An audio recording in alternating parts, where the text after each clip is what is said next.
Excellent. Oh, hello, everyone, and welcome to issue 3 of Silverline Live. My name is Roland Mann. I am kind of the wrangler here. I'm the writer and co-creator of Cat and Mouse, and I kind of try to keep everybody else here keep the trains rolling on the track.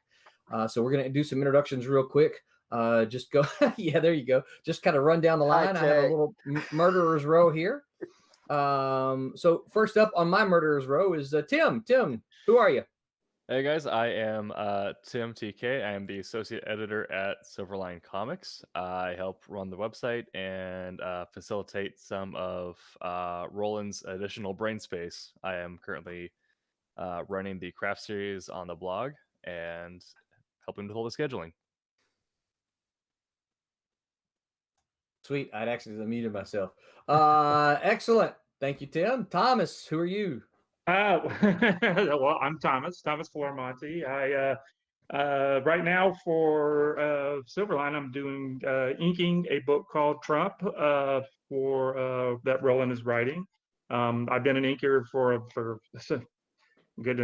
long time, but right now I'm going to be inking in the background while you guys are talking about writing stuff, and you can flip back and forth to see what I'm working on. But I'm working on Trump.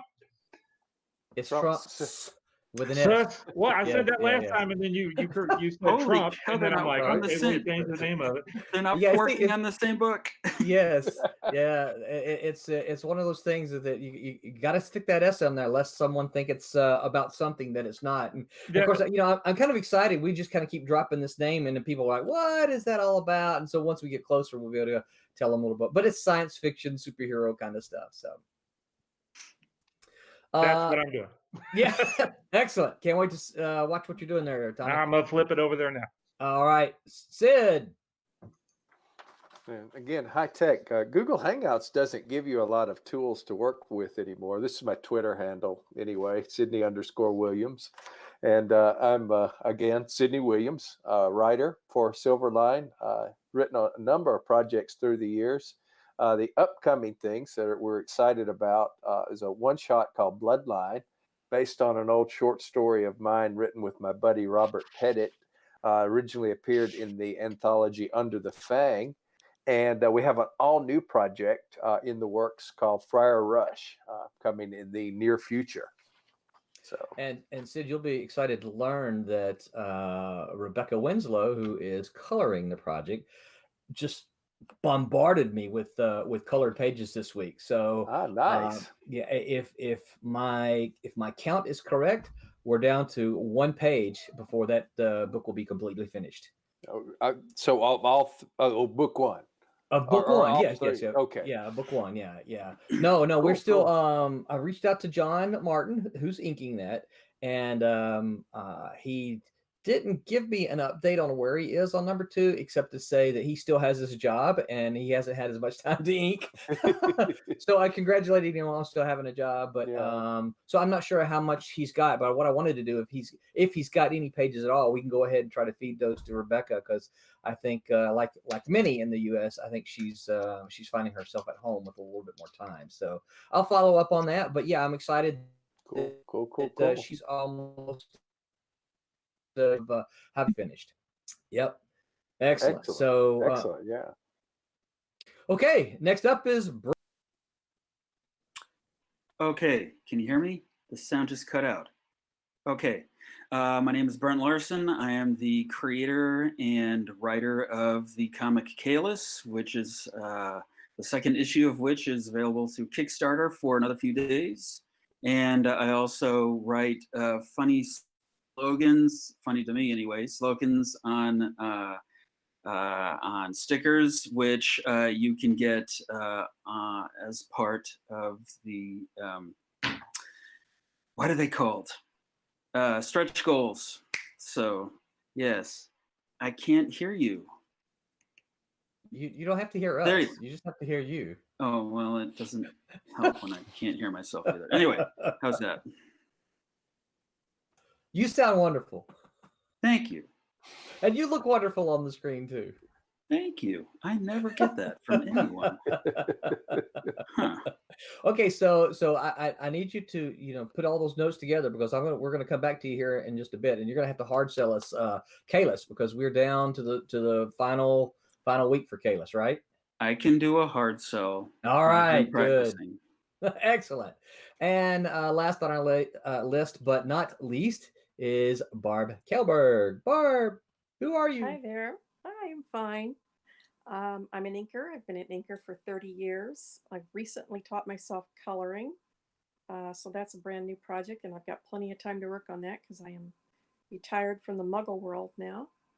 I'm inking Cat and Mouse for Silverline. I am coloring Sirens for Silverline. I am the creator and the inker for Divinity, which is an upcoming book from Silverline, in May. And I'm also the CFO of Silverline. So there you go. Multiple hats. You are one incredibly busy person. My father told me when he retired that he had to retire from retirement because he worked harder after he retired than he did before he retired. I'm loving it. And so behind the scenes, but not wanting to introduce themselves, are my lovely wife, BJ.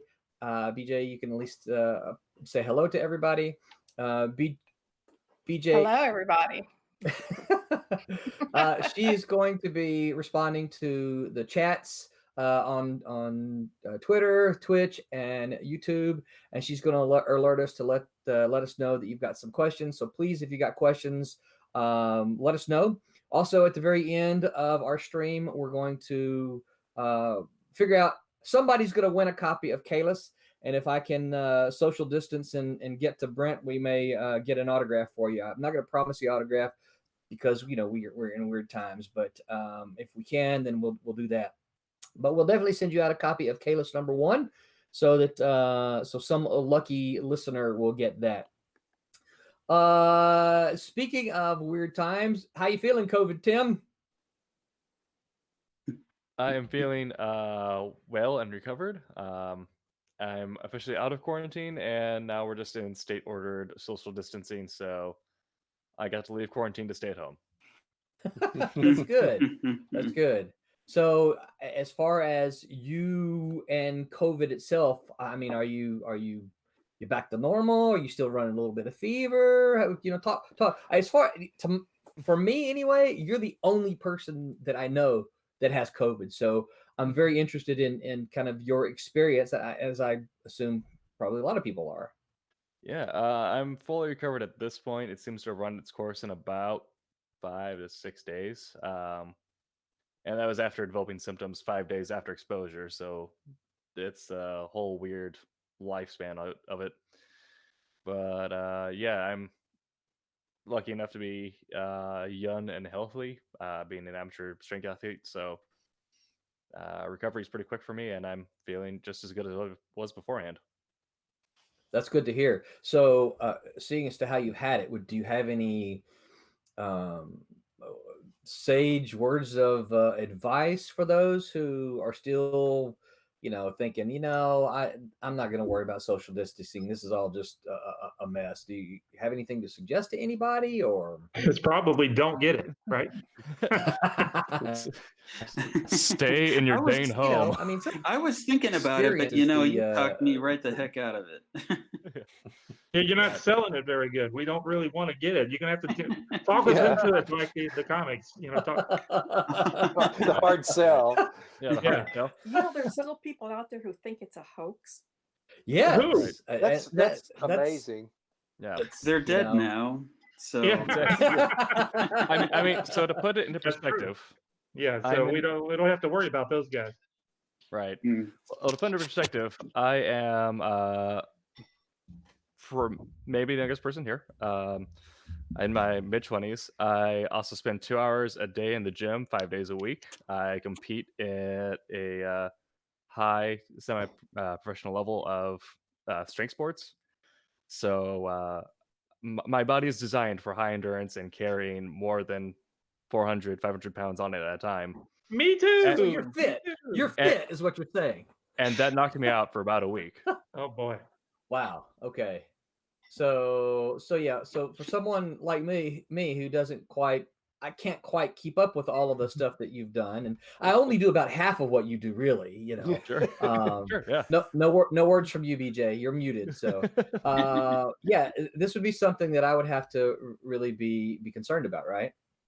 Absolutely. I'd recommend that if anyone has any sort of pre-existing health conditions, or even if they're not in sort of good physical shape, just to not saying anything with that. That's okay. I still love you. Just if you're not in peak shape, I should say, to really make sure that you're doing your best to keep yourself, at more than aware levels of hygiene, making sure that you're doing everything you can to limit your exposure factors. Yeah. Just because it may be detrimental. We've seen now people who are mid-20s who had no pre-existing conditions, and that's putting them on ventilators. So there's a lot we don't. I was going to say Adam Schlesinger from Fountains of Wayne has passed away. He was 52, which is, 60 was kind of the age they were saying above is the most at risk, and he's 52, or was 52. And they had some great songs, so that's sad. And it was COVID related? Yes. Yeah. Oh, yes. wow. Yeah. I saw some. I don't remember the exact numbers, but I saw some numbers the other day that 65 and older is the real danger group. But for those in that like 45 to 65 range, or maybe it's 35 to 65, I can't remember. It was a bigger range, but it's kind of in that mid area. That of the ones who have died because of COVID, I think and I want to say it's like 99% or something like that. Don't hold me to the exact numbers, but it was this huge number. But the ones who have died in that age group had some pre-existing condition. Hypertension was one of the most common. So they all had something, one thing. Or most of them had like one thing that was already an issue. Many of them had two, and even a bigger chunk of them had three things that were wrong with them. So yeah, if you've got anything at all that's a health condition, then you've put yourself kind of over into that. It's kind of dangerous and more at risk. Yeah. Yes. Yeah. So, and I more have at risk hypertension, for complications if you right. Yeah. If you contract it, yeah. Despite what Tim might think, I'm not quite in that age bracket yet, that upper age bracket yet. But yeah, I do have hypertension, so that's a concern for me. Is like, okay, well, I don't, I feel pretty. I don't smoke. I don't, I in general am pretty healthy. I don't exercise like that, but in general I'm pretty healthy. But because I have that hypertension, then yeah, it's a concern. So what are the rest of you doing to Barb and Tommy, and what are y'all doing to kind of defend against COVID? Well, how have your lives changed? We're both retired, so we're just basically like holed up in our house. But we do go out and walk. We're both pretty healthy. Our only concern is I've had bronchitis a couple of times recently. So other than that, my lungs are a little bit compromised, but other than that, we're really healthy. We just practice social distancing a lot. Well, I've been trying to, I'm working from home. We still got Kablam. Yeah. Oh, do I not have it muted? No, it's talking. Can you see me? Hello? There you go. Yeah. We can see you. No, I'm working from home.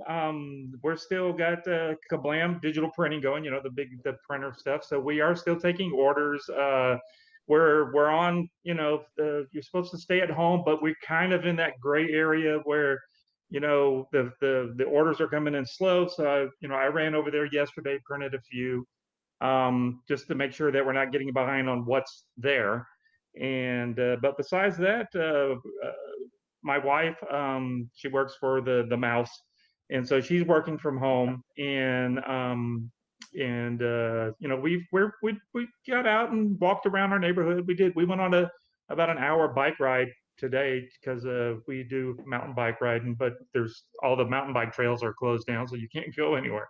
Not that you'd want to right now, but we're just kind of hanging out at the house and inking. Inking, I'm getting caught up on inking Getting lots of work done. and I working am on glad to hear working you're on the inking. plan. Yep. Yeah. There's you've got a stack of pages waiting on you to ink, don't you? Yes, but so I've almost got another one done already. I was working on it Excellent. today. Yeah. Glad to hear that. Yeah, because I want to start pushing them to Sid Vinblue, who is coloring the project. She's doing a good job. She's doing a great job. I just Yeah, I want to gonna make look sure sharp. we've got. Yes, I want to make sure that we've got her loaded up with pages so that so she feels the pressure to get them colored. Yeah. You know, once they kind of stack up, if you have like one page, you're kind of like, I'm not in a big hurry. That's right. I just got one page. But once you got like 3, 4, 5 pages, then you start to feel, okay, I should probably do this. That's the thing I've been saying about Barb is at this point in time, even when Barb was employed, okay, before retirement, she never let them stack up. And Barb at one point in time, I know, was inking 2 projects as well as working full time. So we would upload a page, right?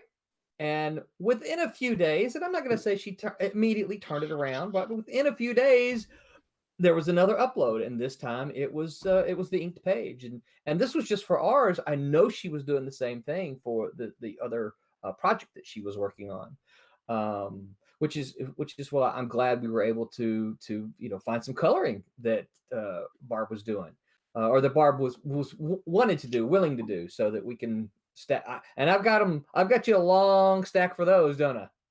Yes, you did. And I've just been having a blast doing that. I've never done digital art in my life. And about a month before Christmas, I got an iPad and I downloaded the Procreate app and I just started in and I was like, wow, I've been missing this all my life. I'm loving it. It's like going back to kindergarten and coloring in the lines. Yeah. So it's so fun to ink and do all your artwork on the iPad. You can take the thing wherever you go. If you have to, well, not that you can go anywhere right now, but when you could go places, you could just, take it from wherever the you were den at. to the living room or whatever. I mean, there'd been times that if we'd go on a car trip or whatever, and Renee was driving, I'd pull my iPad out and start, doing some sketching. You couldn't do an inking in the car, but you could do some sketching, working on some other, layouts of something or another. But yeah, this is the iPad is such a great tool to draw on. It's a game changer for doing comic books, that's for sure. Yeah, depending on the project and the penciler, I've been splitting my inks between digital and old school. Yeah, it's nice to have those old school pages that you can actually then use as rewards for Kickstarters or sell to fans, right? Take them to conventions. Yeah. People still love to flip through original. I know I do. I'm a fan of original art. I love to. I wish I could afford to buy more myself as a fan, but I absolutely love to look at it. One of my favorite possessions is the. The IDW was doing some of those artist versions of some classic books, and someone gave me my friend Hank Knaltz from DC gave me Commandy. That has Hank. Jack Kirby. Yeah. Uh-oh. Of course you do. Yeah. Somebody was saying on Facebook the other day, of course, Commandy has taken on new relevance now.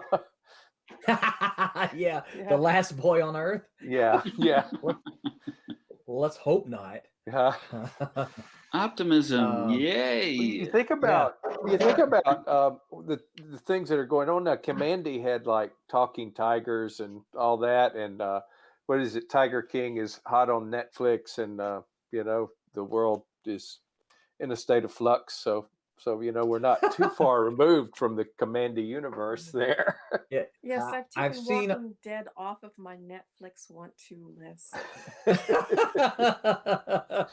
Yeah. Yes, now I do outside. Yeah. Yeah, I've seen all the memes, the last week about the Tiger King, and there for a while. I'm like, well, I don't get it. I don't even know what all this is, and all the Tiger Lady and all that kind of stuff. And finally, a couple of days, I realized, oh, it's a Netflix show, and we haven't seen it. But so the more I think about it, the more we may put off part 2 of this and for 1 week, and we may actually talk about the industry, because I'm not going there because I'm afraid we're going to get wrapped up. There's so much happening. We may just spend all of next week talking about that, though. So before we get into the craft segment of this, Brent, tell us about Kayless and the Kickstarter and what's left and why people need to come and pledge and get a copy. Oh, so we want the hard sell. Well, okay, I'm going in. Tell me when I'm going over time, okay? Kayless, second issue is on the Kickstarter right now, and it is a great story, and we've got lots of great benefits. We've got tiers for the Indie Retro Edition. We've got the exclusive covers. We've got original art. We've got commissions available. We've recently put in some stretch goals, like I mentioned earlier, and we just got a few days left. And let me just say, you owe it to yourself to read this comic book. In fact, I cannot be responsible for what happens if you don't. This thing could be the best thing you've ever read in your life. Forget the Constitution. It's boring. You need to read this. To Kill a Mockingbird was okay. The Iliad was kind of interesting. Macbeth was a passable read, but this is amazing. It's like the X-Files, except if you could fathom getting into a time machine, you would go back in time to tell yourself to stop watching X-Files and instead read this comic book, because it is so good. It will blow your mind. When I finished writing it, I almost had a heart attack, and now I have to go to the cardiologist twice a year. It sucks. Let me just say that if you were in the middle of the ocean and you were a victim of a shipwreck and you had in your right hand a manual of how to make a life raft out of seaweed, and in your left you had Kayless, I would not be responsible for your safety. So check it out. You owe it to yourself. If everybody did this, it would flatten the curve overnight. I guarantee it. So you owe it to yourself and the world. I'm Brent Larson. Thank you. How was that? that was great. If you want a soft approach, yeah. Okay. Okay. Yeah. Did I mention the stickers? We're promoting literacy also, because we have bookmarks for the stretch goals. So Brett tells me behind the scenes he's having problems. He thinks there may have been a software update. He's having actually problems getting our support images up. He said he's tried to put the Kickstarter up. He's tried to put some images up while we were talking, and he's having some issues with that, which is why he's not getting any of that. So for those of you who are watching, we're sitting on shifted to give Brett room to put up images while we talk. So anyway, so the Kickstarter. Just so you know that I am seeing the Kickstarter on good. Facebook. So it is there. So BJ, would you please make sure you put a link to the Kickstarter on all 3 streams, please, so that they can easily get there. Yeah, and so so one of the things that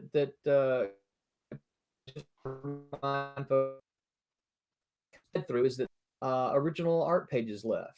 We talked about some original art earlier. If you are a fan of original art, then there's still page 1, page 3, page 9, page 11, and 12. So 1, 3, 9, 11. So there's still 5 pages of original art done by Louis Cerniowski. And if you are a fan of original art, these are incredibly cheap for original art. So you can get all the goodies, the signed copy of the comic, plus all the other stuff that we managed to, if we can get some of the stretch goals, which includes the stickers. Plus you'll get an original page of art from the book. We have, if you want to see the original art, you can just scroll down on the left-hand side and you'll be able to see what the original art looks like without color. So yeah, there's still, at this point in time, we find that we are, let me get to the menu here, dashboard. We've got 56 backers. The internet must be running a little bit slow today. I'm getting some slowness here. And we've got 1,358. We are trying, part of our stretch is we are trying to get to $2,000, which would be $40 more than what we got for the first Kayless issue. Shows So up to 1358. Oh, what did I say? 1158. Oh, sorry. So 1358, and we're still trying to get to $2,000, which is it's either 40 or 60 more than we got for Kayless #1. So we feel confident that we'll have that end of campaign rush that will push us over, that will excite us quite a bit. If you're one of these, you're like, well, you know what, I missed out on the Kickstarter the first time. I didn't get in. I didn't get the first issue. I don't really like coming in at midstream. Guess what? We've got a level just for you. You can get the first and the second issue as well. You can also get the first and second issue. You get the second issue signed, and you can still get a first issue as well. So you can still get the Kickstarter exclusive goodness that is #2, and get your standard edition of #1 as well, so that you're not left out. We've gotten a lot of good feedback on Kayless, so we're excited about that. It's science fiction. I'm telling people it's science fiction and government conspiracy with a little bit of smattering of superheroes tossed in. So we're kind of excited about that. All right, BJ, do we have any questions from anybody on our chat streams? If not, No questions okay. yet. All right, that sounds good then. So we have no review this week, and this is when I'll make a pitch for one. So far, last week we had Martin Piero, who reviewed, shoot, I forget the title. Broke Down Truck, I think was the name of it, and which is a recent. Broke Down and 4 Dead Bodies, I believe. That's exactly what it was. Thank you. And that's a recent crowdfunded book, and so Martin's reviews about every 3 weeks are going to be on crowdfunded independent comics.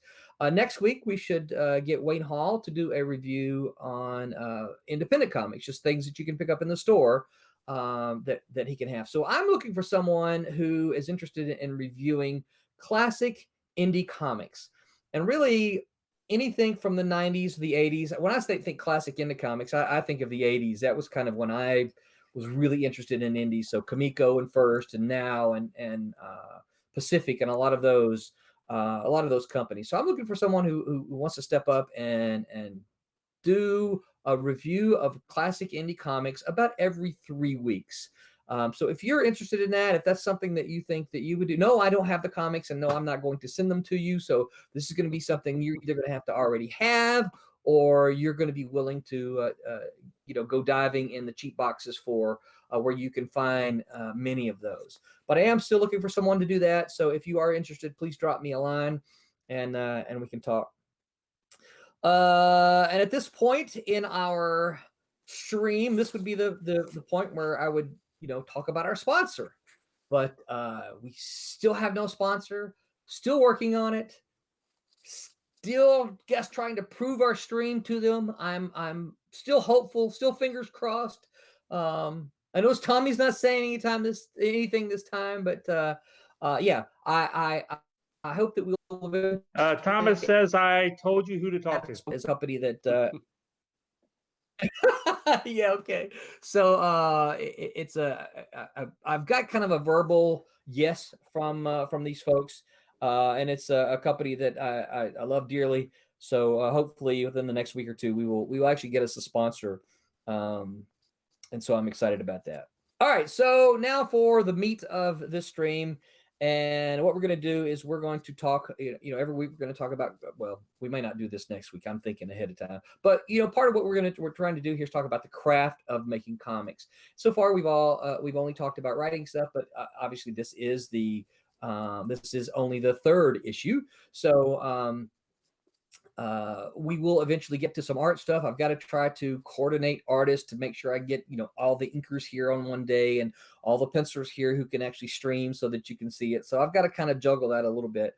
But we're still talking about craft. We're still talking about writing this time. Today, though, we're going to talk about building a protagonist.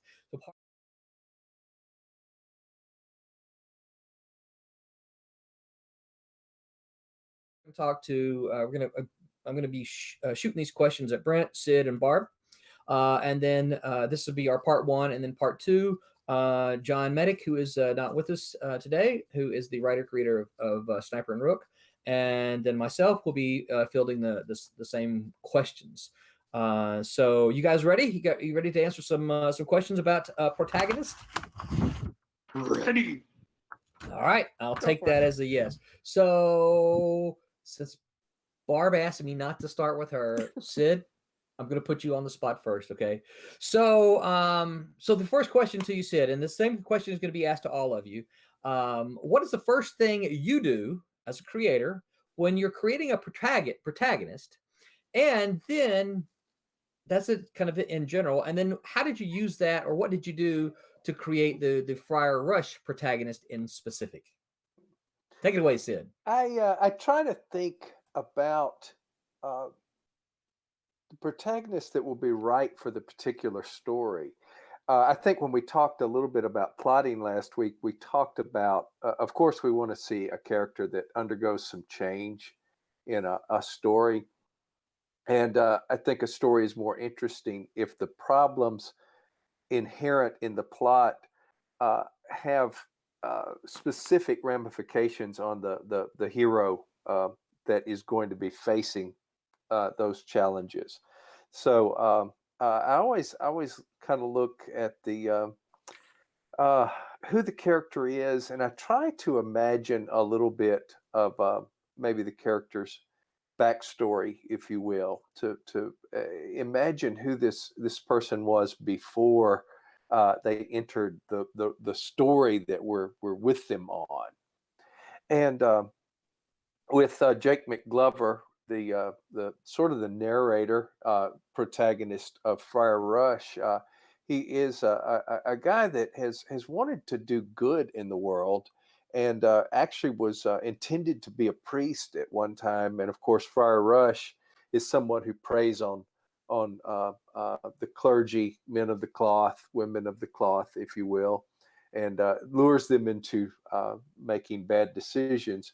So Jake is at least has a background that makes him an interesting character to confront Friar Rush. He is a failed seminarian and now a newspaper reporter. And so hopefully all of those things add up to, interesting friction, because we want, of course, conflict. We want disagreement. We want opposing forces in a story. And so we try to kind of build the components into the character that will work and keep the story grinding, if you will.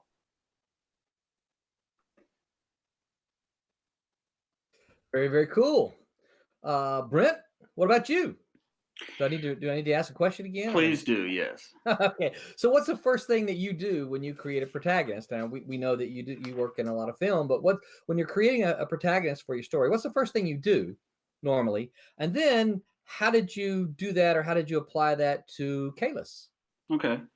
Well, when I usually think of a story, and I alluded to this last week, but usually I'll think of a plot first, or more like a situation. And then I'll think of what is the character that situation would bring out the most conflict, not just by the situation itself, but by what the character would bring to the conflict. Like, for example, I've written a short story about a kid who finds a monster in the basement of an old hotel. And I realized that I wasn't really telling the story of a kid who was a monster hunter or is looking for monsters. That would have been a totally different story. But I was telling the story of a kid who had just gotten beaten up by his mother's boyfriend. and was dealing with feelings of that he was a coward and that he was too small to actually make a difference. So if I were to tell a story where, you know, a monster hunter type like Van Helsing or something went into the basement, it would be a totally different story, and frankly, one I wouldn't really be interested in telling right at that moment. When it comes to Kayless, I had this idea of a guy who goes to another planet and basically gets powers like Superman, but whereas Superman, for some reason, always makes everything right, what would happen if I made the character always constantly struggling to not just do the right thing, but finding that he has done the wrong thing and has to rectify it. So my main character in Kayless is his name is Scott Anders, and through flashbacks throughout the series, we're going to be learning that he wanted to join the Marines when Pearl Harbor was attacked.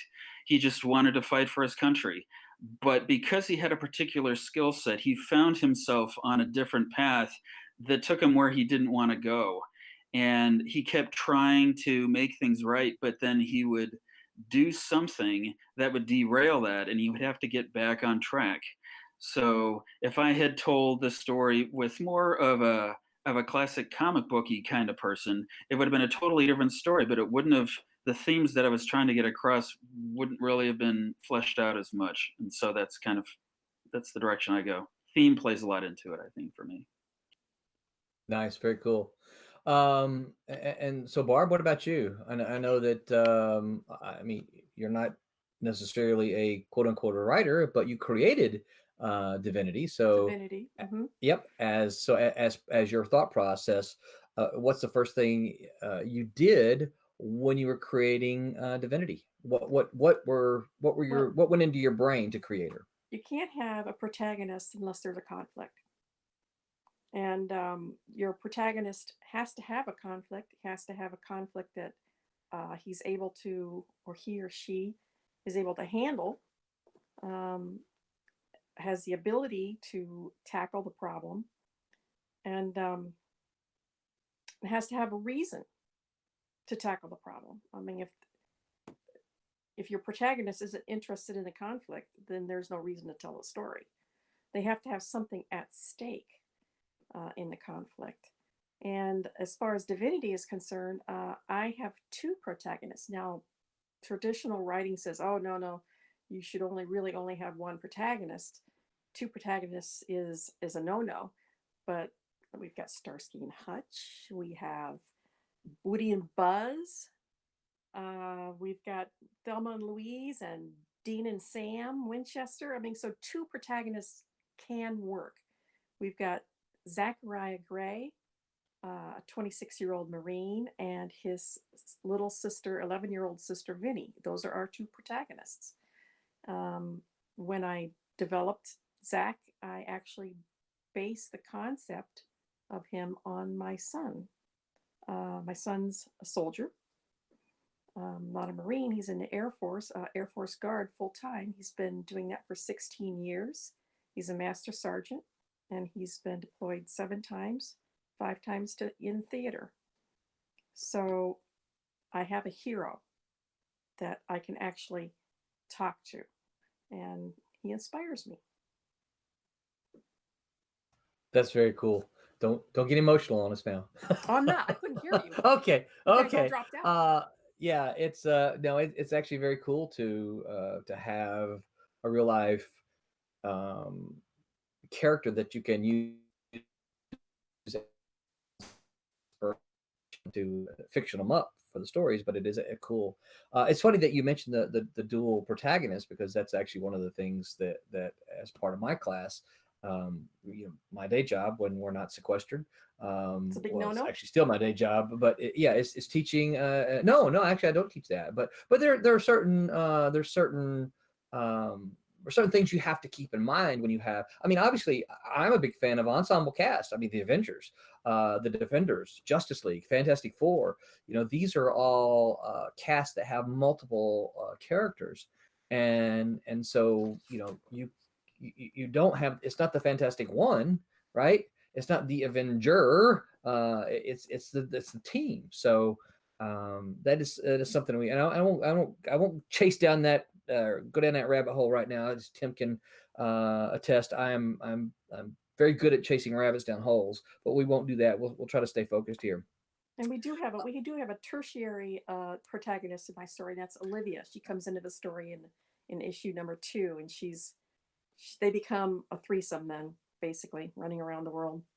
So I say sometimes you have the concept of a second lead as well, kind of a subordinate protagonist or whatever. That would be Olivia. Yes. Yeah, and supporting characters. I mean, there's varying levels of support, right? You can have your Q, right, who just comes in when you need weapons. That they're there to support you there, or you can argue. One could argue that Robin is actually a supporting character for Batman. Is he a co-lead, or is he supporting character? And we're not going to make those arguments today, but I'm just saying that those are considerations that you can look into. Okay, so the next question then is, and two of you touched on this, but let's get a little bit deeper here. So when you're creating your protagonist, what are the considerations you have for motivation? So what are your considerations in creating them for internal conflict and external conflict? And then how did you apply that specifically, Sid, for you? How did you apply that to Fire Rush? Internal and external. My again, kind of, as I talked about earlier, you kind of try to imagine a protagonist that's uniquely suited for the challenge. And also, I mean, certainly we're talking about protagonists, but we need a formidable antagonist for the story to be interesting, in addition to the conflict. And I think having an antagonist that is a challenge for the hero is significant. It would be boring if nobody had any kryptonite or anything in the Superman universe. So certainly having a challenge out there for the hero that is not easily surmounted is essential, I think. With Jake McGlover, as I mentioned, he is a guy in general who wanted to do good in the world. He kind of left the seminary. He became a journalist because he still wanted to try to help the world, to tell the important stories that the world needed to know about or whatever. So that's his core motivation. When he realizes and finds out that Friar Rush, this medieval demon, is in the world anew, in the present day world, or his present day, he knows that there's a story to be had, but also there's something that he needs to undertake. One of the first victims of Friar Rush in the present day is a friend of Jake's, and so gives it a personal angle. His friend dies in the opening panels of the story, and so in addition to his desire to tell important stories and try to help the world, Friar Rush destroys his friend, and they were not always on the best of terms. We look back and we see that there was conflict between them. They had differences of agreement, differences of philosophy when they were in seminary together, and so those elements are swirling. And then we don't dwell on it deeply, but a component that Jake kind of alludes to is that he maybe had some addiction problems, and that contributed to his leaving the seminary. And so certainly, the things that might hold him back become important elements of the story. And all of those elements kind of work together again to keep the conflict cogs turning, and to keep the friction going, and to also constantly make us feel that this hero could lose. Again, if nobody had any kryptonite, we would never worry that Superman might lose. Jake has his weaknesses and he has his formidable villain, so that there's a good chance that he's not going to come out on top in this story. And I think that's important too. It contributes to the suspense. And I think the good thing these days is that with indie film, indie comics, we don't always see happy endings in stories. And so keeps us wondering as we turn pages, how is this going to turn out? And in a horror comic, we don't always see a happy ending, if you will. Now, that's not saying that's where we're headed here. I don't want to give that away one way or another. But I think,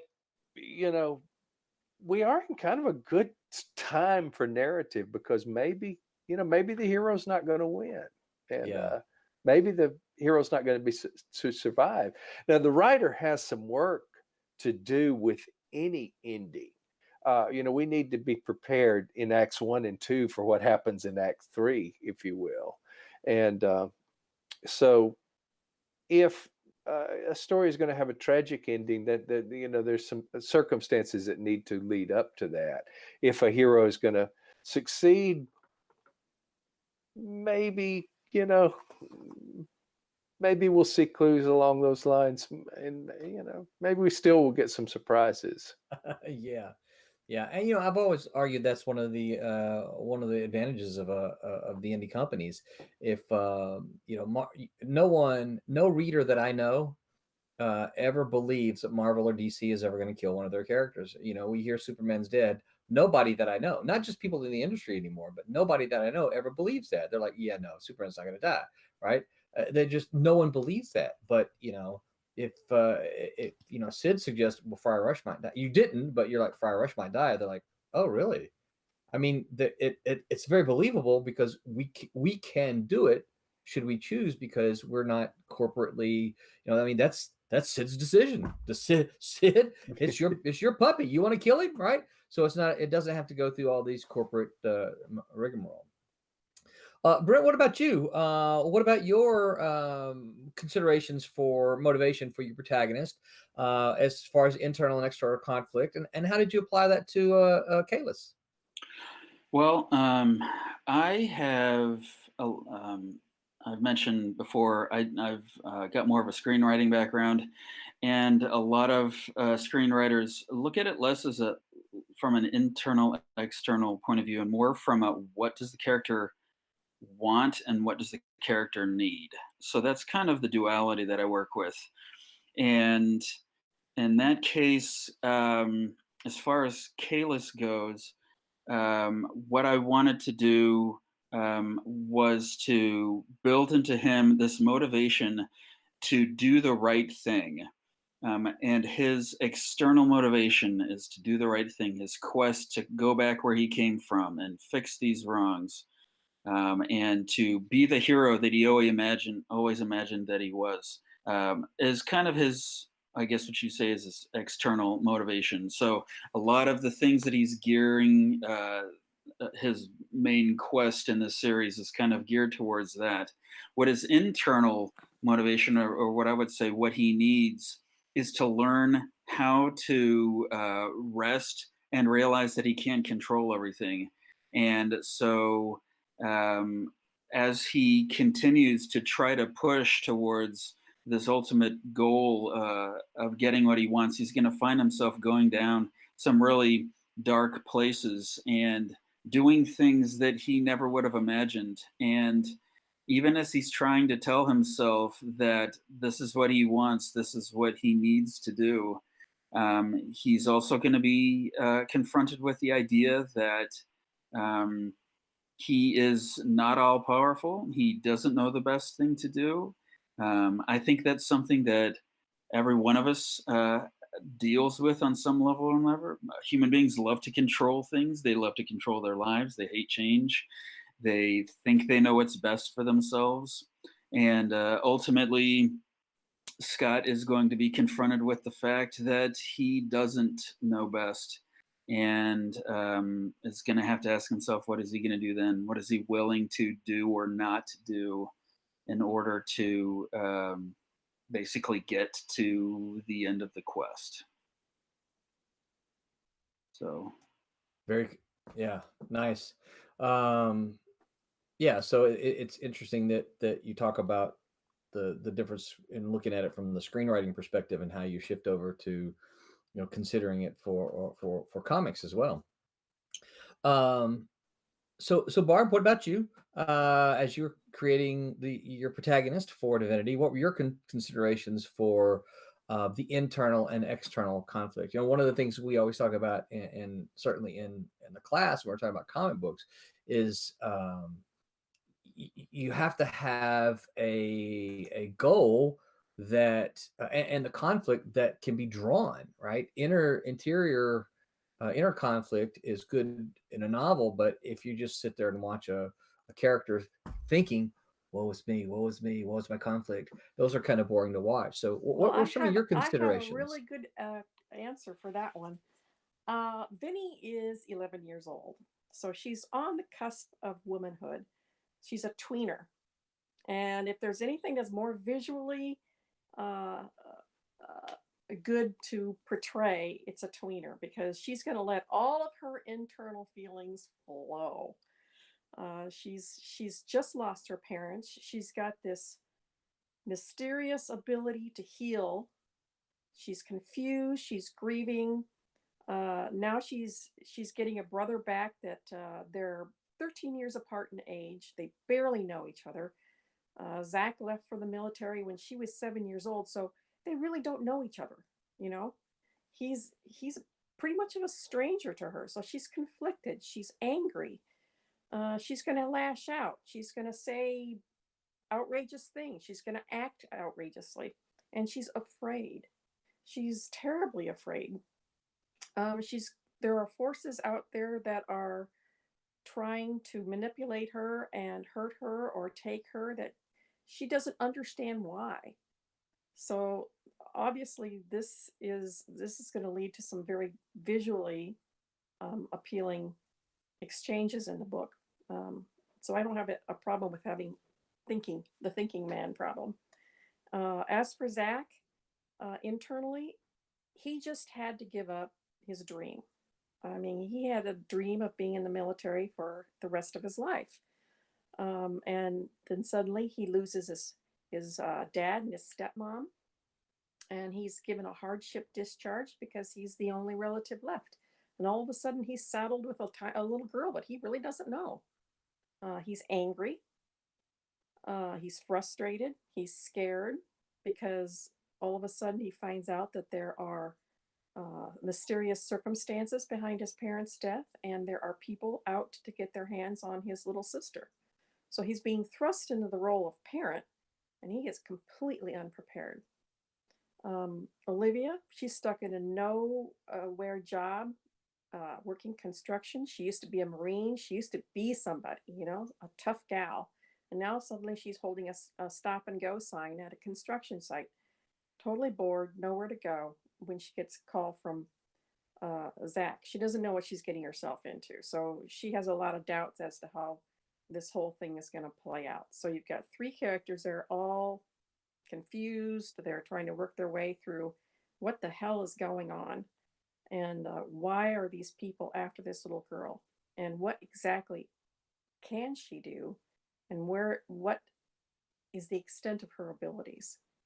So that's our internal. Her external, obviously, she's a little girl who can heal. Who wouldn't want to get their hands on her? So we've got an overarching storyline of an evil cabal that's going to be a continuing running storyline. But then we've got smaller conflicts. We've got the pharmaceutical companies or the rich millionaire, or it seems really timely right now, the government who wants to get their hands on this little girl. So those will be smaller exterior conflicts that are going to be going on throughout the story. So there you go. There you go. Cool. So one of the things, because we do comics, when we're thinking about protagonists, we have to think visuals, right? We have to think visuals. I have a whole little section in my class. We talk about visuals for the protagonist. But so how do you handle visuals for your protagonist when you're creating a protagonist? What are the things that go through your mind? What's important? What are the things that are important to you? And how did you do that with Friar Rush, Sid? Well, couple of things. I mean, not just with the protagonist, but with the conflict, of course, needs to be very visual in a comic as well. And so, thinking about Friar Rush and Jake McGlover, the hero of that story, I thought about what a what a young journalist would look like, especially working in New Orleans, and gave him some noir trappings in to the degree that I contributed to the look. The artist, of course, has a lot to do with the visual look. But you have to give them something to yeah, go on, gave right? him something, yeah. And so he's of course got a trench coat, and it's a kind of a non-traditional trench coat. And he was a priest, and so he tends toward dark clothes, which are kind of again kind of fitting with the noir feel of the comic, and things of along those lines. He's a bit unshaven because he's more focused on his job. You try to take into account the external realization of the internal person. So we see him unshaven a lot because he, and I didn't shave a lot. I was a young reporter once upon a time, and there were days I didn't, shave maybe every day. I shaved every other day or or something like that. And I could get away with it. We had a dress code, but journalists don't look, the most polished, especially print journalists who don't have to be in front of a TV camera every day. So a lot of a lot of Jake's look is an external representation of who Jake is, how he goes about living his life and everything. And I haven't really talked about it tonight. I mentioned it last week, but there is sort of a co-lead in my story and a female lead, Seraph, who is an immortal character. She was a part of a medieval monastery that was visited, or not of a medieval convent that was visited by Friar Rush, and because of her own mistakes, immortality is sort of a curse for her. But she has a look that sort of reflects her past as well, and she doesn't wear a habit or anything, but she has a look, and her clothes are kind of motivated by where she would have been previously in her life. But she also has a lot of powers, strengths, and things that kind of complement Jake's very human side and everything. But again, in a comic, you need visual conflict, as I mentioned. And again, with the formidable foe that is Friar Rush, he is a demon, and so he has the ability to do more than just offer seductive suggestions. He can kind of make things work for him, and so we will see Jake and Seraph face monsters and things that really keep a comic interesting and really fit a comic universe. Roland, you and I have kind of talked about it at times, but with Brent's film perspective, it kind of comes into play. The comics world is a little different than prose fiction, certainly, and it's a little different from film. Film interprets comics, and we have things like the Marvel Cinematic Universe, but you get weirdness and strangeness and things in the comic world that you don't have in film because again, there's a special effects budget in film, right? And certainly film can create great special effects, but by and large there are things a little more askew and a little more a step away from reality in the comics universe, and we certainly have that in Friar Rush. So trip down an urban street can get strange when you have a demon out to get you and everything, and it's something that is going to require the characters to use cunning and physical and even immortal abilities to deal with. So I'm going to plant and we're not going to dwell on this. I'm going to plant this little seed in your brain here, Sid. Without going back and studying everything, I kind of have a theory about you and your protagonist and the way you as a creator kind of tackle these. When I look at your characters, okay, so when I look at the Fire Rush, as you just described, I look at the Scary Book, Marty, who is the protagonist, average looking Joe, but he is surrounded by more than average looking cast with the Philip Chandler, I forget the detective guy, yeah, right? Phil Chandler, yeah, and Crimson, right? Those are both those are both very comic booky looks, but Marty is an average guy. When I look at Sirens is a very average looking protagonist. It would seem like a Sid Williams trend is to have a very average looking protagonist that is immediately surrounded by very visually enticing co-leads and a supporting cast. I'm not saying that's a bad thing. I'm just saying that this is something that I kind of observe in some of your stuff. And I was just particularly reminded about that as I was seeing Sirens pages come back through, as looking at them all over again as Barb is coloring them and channeling the uncolored pages to her. I'm like, you know what? As we're going to talk about protagonists, Sid's kind of got this thing going on. So someone needs to study that. Do a study of the Sid Williams works. Well, yeah, the protagonist of Sirens is a guy who is very normal. I mean, a lot of those protagonists are kind of straight men in very strange worlds, and very much so. And they're surrounded by visually exciting things. Yeah. Marty certainly is what we would call a nebbish, very, certainly not a traditionally heroic guy. The thing I like about Marty in the Scary Book, Marty is a bookstore for everybody that's never read the Scary Book, which is most of the people on the planet. But we're working on fixing that. We're working on that. Yeah. But Marty is a bookstore owner who inadvertently sells a spell book on the open market that should only really go to really skilled magicians, and immediately the world is thrown out of kilter. But Marty remains very calm. He just by disposition is kind of nonplussed by the strangeness that he has actually unleashed, and so he will kind of stand and see like a mummy walking down the street and go, "It looks a little weird." That is a kind of a fun trait about Marty, and the lead Jeff Delmer in Sirens is a guy that is very normal, but he is because he is about to be turned into a New Orleans voodoo style zombie. He realizes, which is not that unlike being an undead zombie. He is kind of trying to hold on to normalcy and restore normalcy in his life.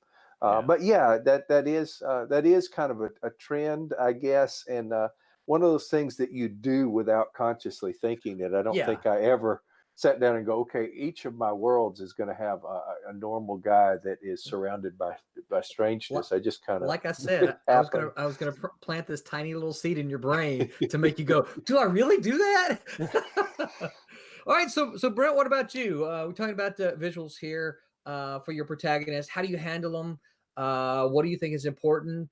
Certainly, you've got to think for visuals when you do film, but in coming to comics, how did you? What were the considerations, the visuals for Scott and Kayless? Well, it's funny when I write for film, I don't really have any control over who gets cast. So I have just kind of a broad mental picture of the character I'm creating, and it's not very specific. Frankly, you're almost warned away from being specific, because if you write into your script, my lead is Brad Pitt. Well, the odds of getting him, not as good as you think. So you kind of want to watch for that. But we're talking about comics. I can have Brad Pitt in my comic if I wanted. But when it came to Kayless, it's funny because it's my first comic book story, and it kind of starts with a bang. It literally has, the first time we see our hero, he's on fire, falling from the sky, and I don't want to tell you why for a little while at least. And so we do find out that he was an astronaut, but that should raise questions of, if he's an astronaut, then why does he look like this homeless guy and with a big old beard and long hair? And the first time we see him when he's not on fire, he's wearing clothes he stole off a clothesline. So, and they're too small, and he just kind of looks goofy. And that's probably one of the first things that I think of is when I start thinking visually for my character. I mean, I don't want to, if I'm going to go with a kind of a stock character look of the classic alpha male superhero, then I have got to mess with them somehow, and as early as possible, because I've seen that comic book before. I've seen those characters. They're kind of fun sometimes, but the further I get into the story, I'm like, you have got to give me something new, or else I'm already starting to lose interest. So I have to build that in. And in this case, his visual look had very much to do with the story that I'm telling, which meant that I couldn't explain it right away, because this is kind of a gradually unfolding story. Why does he have a beard when he was an astronaut? Where's he even been all this time? You know, it was 50 years since he blasted off from Arizona. So why is he only like 5 years older? And why is his beard look like he's only been gone about 5 years? These are all really critical points that I can't explain. So I cheated. I built in flashbacks where we got to see what he looked like as a kid. So, and as a young grunt in the Marines. The Marines call them grunts. No, yeah, you know what I mean. Jarhead. Jarheads, yes. Jarheads, aren't they? Are they grunt? I know they're dog faces in the Army. Are they That's grunts? Army. Yeah, okay. So he's not Army. He is a jarhead. So he's a skinny little jarhead with crew cut, and he has a black eye, and he gets pushed around a little. But then I had to be like, well, how is the audience going to be able to tell that this was him, other than me saying, hey, it's Scott when he was a kid? What do you know? So I basically, I feel like I cheated again by having them have this gesture where Scott just kind of rubs his eyebrow when he's feeling angsty, something he did when he was younger too. So that's kind of a visual connection point that I'm hoping comes across. But really, I don't know if that answers the question or not. Like I mentioned last week, I'm writing another story, and I'm going about it a totally different way, because I can tell everyone exactly why this character looks the way he looks up front. So this is kind of a unique project, I think. Nice, very cool. And then Barb, of course, you know, you're the artist coming at this from, I would assume, thinking about it from maybe a different angle than writers traditionally do.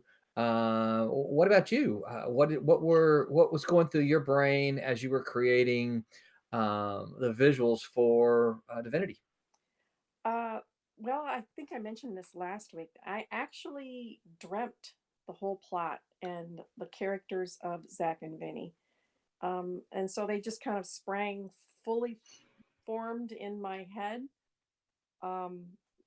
Zach obviously is going to be a jarhead kind of looking character. I had Chris Hemsworth in mind, I think, when I when I thought about him after I woke up. Typical buzz cut, well built, you know, blonde, jarhead. So that one wasn't too difficult. Vinny is 11 years old, biracial. There wasn't any underlying reason for that. There wasn't any political statement about that. That's the way she was in my dream. So that's the way she is in the book. She's biracial with longer curly hair, spitfire personality. She's, like I said before, she's on the cusp of womanhood. So she's exploring and pushing the envelope a little bit. She was into horror movies. So you'll see her in a lot of grungy looking outfits and horror t-shirts. And my penciler, Alex Sarabia, has done a magnificent job of capturing all three of my characters. Olivia is just kind of an every woman. She is one character that was not in the dream. I concocted her later because I wanted to round out the crew that was going to go on the run. And she's beautiful, but she's tough. So she's not terribly feminine, although she looks feminine. She was a Marine, so she doesn't take any guff. And she's, like I said, she's an every woman. You can't pin her down as far as race or anything like that. I just wanted her to be tough and beautiful. There's obviously going to be some changes along the way. If the series lasts as long as I hope it lasts, we're going to see Vinny grow and change. We're going to see Zach maybe grow his hair out a little bit. And we're going to see the three of them come together as kind of a little impromptu family. So that's my visuals. Excellent. Yeah.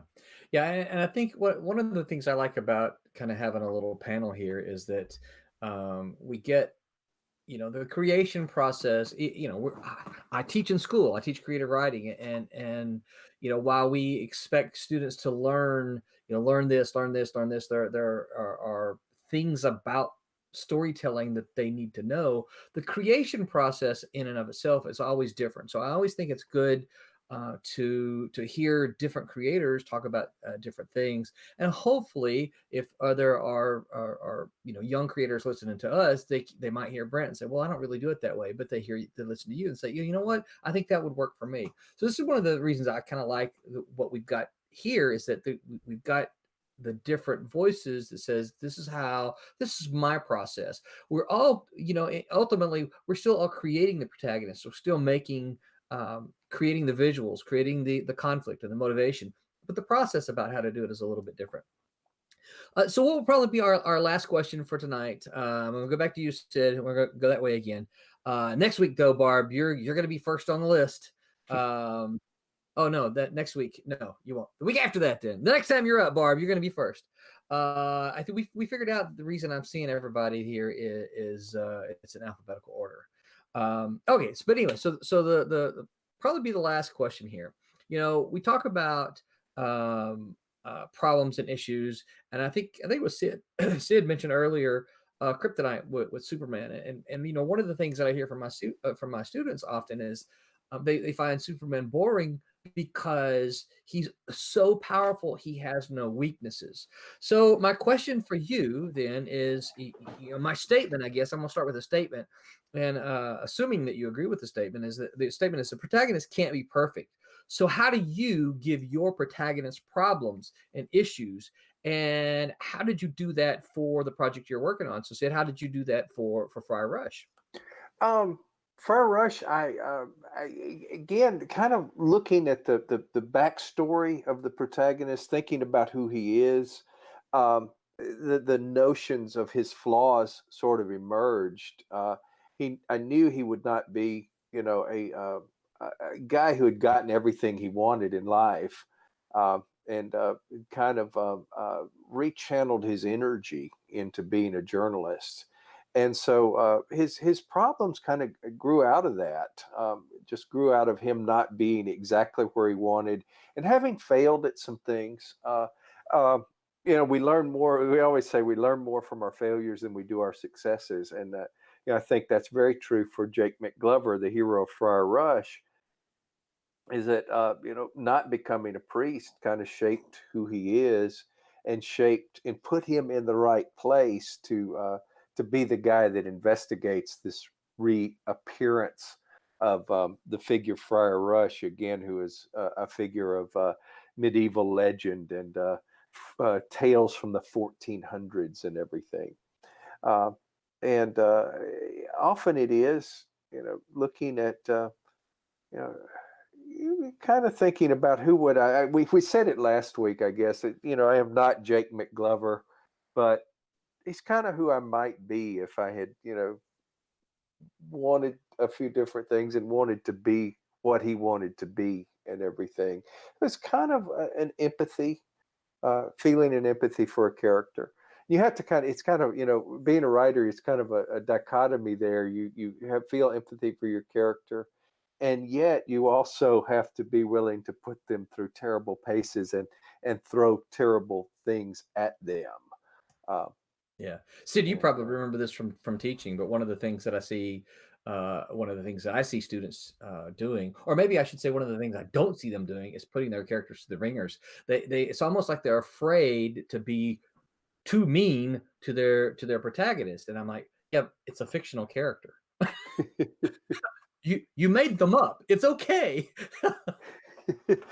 Yeah. And yet you do start to feel for them. I have to plug something slightly different. I have a story called Stray Call in a collection called Love Among the Thorns. And it's not actually a protagonist, but there is a character that is kind of pivotal to the story. And the protagonist begins to learn what this character experienced. And, I really, as I kind of was writing dialogue for the protagonist, as she came to, I have a female lead in that story, as she comes to realize what this character has gone through, it's kind of heartbreaking. And I really found myself crying as I was writing her dialogue, and as she was speaking the words, and we came to understand what this character had been through. And yeah, it does get hard to throw stones at your character, as the old saying goes, and you have to make yourself do it, and you have to get brutal sometimes and decide this character has to die sometimes too, and it hurts. So Brent, what about you? How do you, when you're creating your protagonist, how do you make sure that you give them problems and issues, and how did you apply that to Kayless? Let me say before that, anyone who thinks that Superman is a boring character is an idiot. Because Superman is awesome, and I can tell you 20 reasons why he is still totally more interesting than Batman will ever be on his best day, okay? And Captain America the same way. Don't be calling a lot of our people listening idiots. What are you doing? My mistake. You are terribly misguided. I am so sorry for you. That sounds like another topic of discussion for a different day. Yes, I agree. Now, as far let's as talk about Kayless. Yes, let's do that. So Kayless, what I do with Scott, what's the question again? I'm sorry. I was so upset about Superman. It just That's okay. totally fried my brain. We're talking about how do you give your protagonist problems and issues, right? They can't be perfect. So what do you do to make them, to give them problems, give them issues? And how did you do that with Kayless? Okay. Well, what I do with my characters is I try to think about the environment that they're in, and then basically just try to throw stuff at them to trip them up. And Kayless is kind of unique, and it's kind of easy to talk about. One of the funny things about, and fun things about writing Scott is he is a guy, he's kind of like Captain America in that he's a man out of time, but instead of being frozen in ice from the 40s on, he was in space from the 60s on. So when he comes back, people are making movie references he doesn't get and using technology he doesn't understand. And events have happened that he totally missed out on. And I love kind of developing that confusion that he has navigating this new world, while at the same time also seeing all the stuff that's the same that the rest of us have started to forget about because we're around it so often. So I get to kind of, and I think I've done that with a lot of my other stories, is if I can get into the head of my character, I will see a world that I, Brent Larson, know nothing about. And that's the fun of the whole thing. And that's the part I probably enjoy more than any other thing. Except for one thing, and then this is where Sid and I kind of defer. I actually loved jacking up Scott Anders. In the second issue, I have him getting when he falls from space, he doesn't burn up in the atmosphere. So he apparently has some kind of invulnerability. And my brain says, "Oh, does he?" So in the second issue, I have him getting shot in the eye with a .44 Magnum. I just wanted to see what it was like. I thought it would be pretty awesome. The other day, I was wondering if I could write a story where he gets dropped in lava. I would love to see what he would do with something like that. I don't know. Maybe I'm just mean. But I almost feel like it would just be kind of fun to see what my character can endure. And there are some emotional moments where I really do feel what he's feeling, and that's when I can also really enjoy that aspect of the writing. But basically, messing with your character is kind of the fun of the whole thing. If you want to write a character about someone who goes to Walmart looking for toilet paper and finally finds it, and oh, that's awesome, and you want to turn that into a comic book, well, dude, you better be a really good friend of mine, or I'm not sure I'm going to buy it. So, yeah. Yeah. Unfortunately, they might turn it into the toilet paper. Clearly, some writers are empaths and some are sadists. That's all right. So Barb, last but not least, what about you? What do you go through? What's your thought process? How do you give your characters, specifically what did you think about in Divinity, giving them problems and issues? How did you make sure that they are not perfect? Well, let me start off by saying that nobody likes a Mary Sue. Okay. I much prefer. Very true. Very true. I much prefer Sir Lancelot, the adulterous Sir Lancelot, as opposed to the perfect Sir Galahad. So, yeah, they've got to have problems. I mean, I try to look at my characters as if they were real. And how would they deal with these problems in real life? We've got a Marine who's got a Marine mindset who's suddenly saddled with a little girl. He has no idea what he's doing. And in the first issue or two, you're going to see that he's not very nice to her. He doesn't know how to deal with a little girl. And she's angry and she pushes back. She's frustrated. She's grieving. She's scared. And he snaps at her, and he's not a very nice person to her. He's learning as he goes. At some point, they're going to have to figure out how to be a family, but that's not going to be an easy process, and there's going to be mistakes made along the way. Here's a shocking revelation. When you become a parent, some people aren't instantly imbued with the perfect feelings of parenthood. I had to learn to be a parent. I didn't take to it like a duck to water. I was like, what are these little things and what do I do with them now? I had to learn. And a lot of people you would be surprised at how many people have to grow into parenthood. And this is going to be Zach's journey. He's going to have to grow into basically parenthood. He's going to have to figure out how to educate this little girl. Olivia will help. And they have to learn how to get along with each other, how to understand each other, because they're basically strangers. And they're going to make a lot of mistakes along the way. He's stubborn. He thinks he knows everything, the best way to do everything because he's a Marine. Adapt and overcome. But she doesn't understand that. She's a little girl. She's gonna do everything in her power to trip him up, because that's who she is. So they're not going to be perfect, not by a long shot. They're going to make mistakes, because that's what a human being would actually do.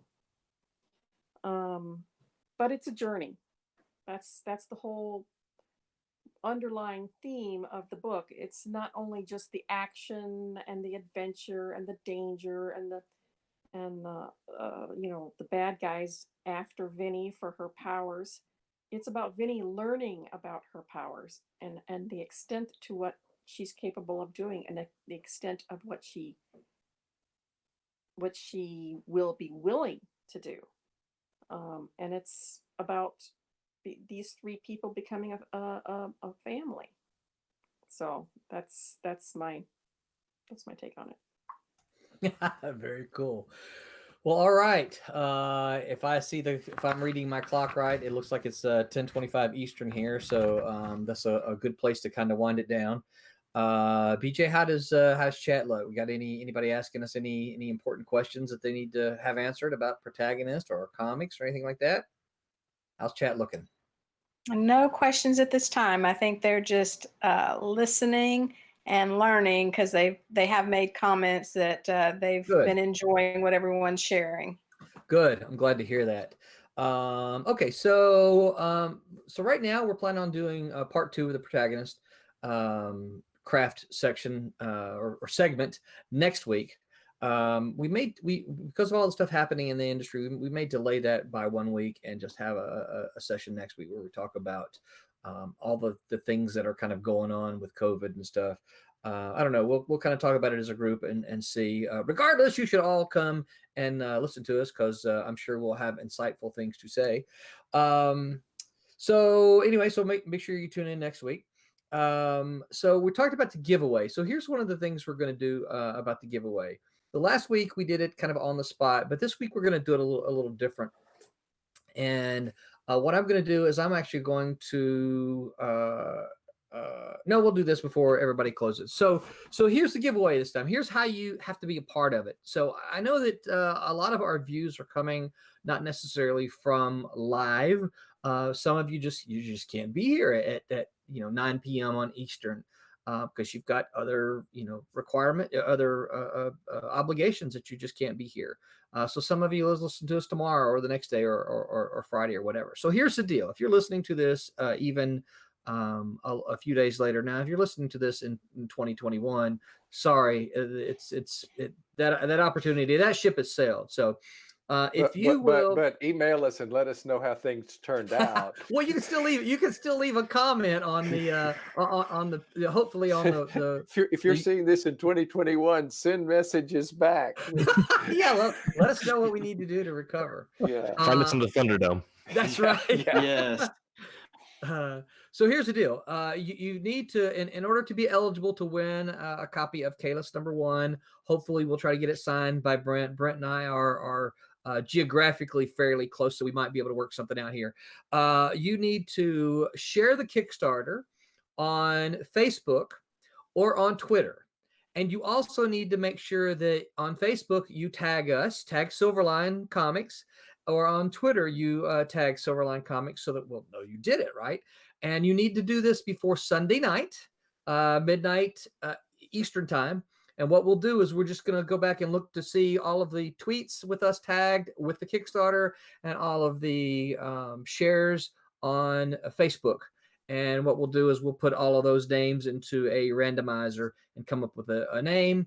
We'll get someone will then contact you and we'll get your address and we'll announce you then next chat, so that we'll have all that taken care of by Sunday. So if you want to win a copy of Kayless #1, we will mail it to you. Hopefully I can get Brent to sign it for you. I'm not promising that, but I'm going to try really, really hard to get Brent to sign it for you. But we will definitely mail you a copy of Kayless #1. You need to share the Kickstarter on Facebook and tag SilverlineComics, or you need to tweet it out on Twitter and tag SilverlineComics, and then you will be eligible for that. So yeah, that's how you can win the copy this week. And every week we'll try to have something fun that we can give away. Hopefully get the folks who tune in early on to stick around with us towards the end, because obviously we never know when we're going to end this stream. But I think tonight was a good night. So we'll just go down the road again. Thank you to my murderers row of folks who showed up here. Still hope folks were able to learn some interesting information about creating protagonists. Certainly, hopefully, will go follow us. So, Barb, we're going to start with you this time. Where can people find you on the interwebs? I'm on Twitter. My handle's BJKLBRG. I'm on Facebook. Just look for Barbara Kaalberg. I am the only Barbara Kaalberg on the internet, so it's not difficult to find me. Just Google it. Google my name, you'll find me somewhere. It's KAALBERG. All right. And Hermit Brent, where can people find you? I'm on Facebook. Brent, Brent, Larson, Larson. I'll have something else to report sometime in the future. Maybe 2021 if people, want to do it that way. Like we said. You might have a Twitter by then? Yeah. We might also all be wearing leather and feathers like in the Mad Max movies. So yeah, okay. If it's the case, where we're headed. Right on. Yes. Yeah, I especially want the spikes, right? Sid, where can people find you on the interwebs? Well, a good place to look for me is Twitter. I love that. And Sidney_Williams, and you can find other places on Twitter. You'll find links to my author page on Facebook and my web page. My web page is sidisalive.com. And so you can look for me there as well. And I will try to greet you whichever way you connect with me online. And I'll also, before we move on to Tommy, I'll also make sure I take all these links and we'll put them in the description here. So folks don't have to memorize them, but this way they can run out and do it. Tommy, what about you? Where can people find you on the interwebs? Just Thomas Florimonte Jr. Florimonte is FLORIMONTE. Just look, Google search, you'll find it. But I'm usually on Facebook a lot. So, but you can go to infernostudios.com. That's my personal website, and that'll kind of send you to where you need to go. Yeah, and as you're all connected with Tommy, ask him how he's doing on Trump. Say, got that next page inked? Got that next page inked? You saw I was working on. Oh, and I did. Yeah, I was watching. I want to apologize. I didn't realize that I had my notifications were on, and if something popped up there that you weren't supposed to see, just pretend like you didn't see it. I saw that my wife and her friends we have a group text going, and there were some things popped up there. I kept swiping them out of the way as fast as I could. Swipe. I'm sorry. That's okay. It's provided a couple of us with lots of humor as we watched. Yeah, no, I saw. Well, once or twice I was like, then I looked at the screen because I had Facebook open to the live, and I'm like, well, that just appeared on Facebook, so I better take care of that. I've got it turned off now. All right, Tim TK, COVID boy, where can people find you? Everywhere. I am on Instagram, Twitter, and Facebook at Tim TK Writer. I am here on Twitch at Aggrobacon, and I'll be live later tonight. And I am also on TikTok at Tim Doesn't TikTok. Tim doesn't TikTok. So Tim and Brett are regular streamers here. Brett has a tendency to play. Brett, do you want to say anything or no? Okay. Brett to turn his graphic on. So Brett plays. Okay, I got you then. So Brett streams regular. We'll put his link down there as he usually plays PUBG. Sometimes he plays Heroes and Generals, and I join him. I make very good cannon fodder. I'm not very good at the game, but I'm very good at dying. Tim, if you play Heroes and Generals, you're welcome to join us sometime. You can get a dual stream going. And Tim, I think you play League of Legends, right? Isn't that what your main stream? I play a lot of League of Legends. I am progressing the ranked ladders for the regular sort of amateur tournaments for Clash and Teamfight Tactics.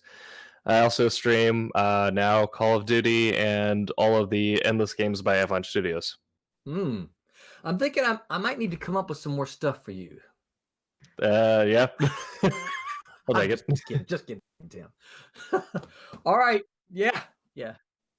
All right. Well, that's going to end our stream for tonight. Thanks to the Murderers Row here, and thanks for everyone for tuning in and give us a listen. Hopefully, we bring you stuff that you want to hear. If you've got any request, if you want to hear us talk about something specifically as it relates to craft, don't hesitate to let us know. I'm not sure we can put it together quickly, but if you say, "Hey, I'd really like to know how you guys do this," let me know. Let us know, and we'll try to see if we can't stream about it and help out. Hopefully, we can go from there. So until next week, we'll see you same Silverline time, same Silverline channel. Good night, everybody. Silverline. Make mine Silverline. Bye-bye. Make mine Silverline. Make mine Silverline.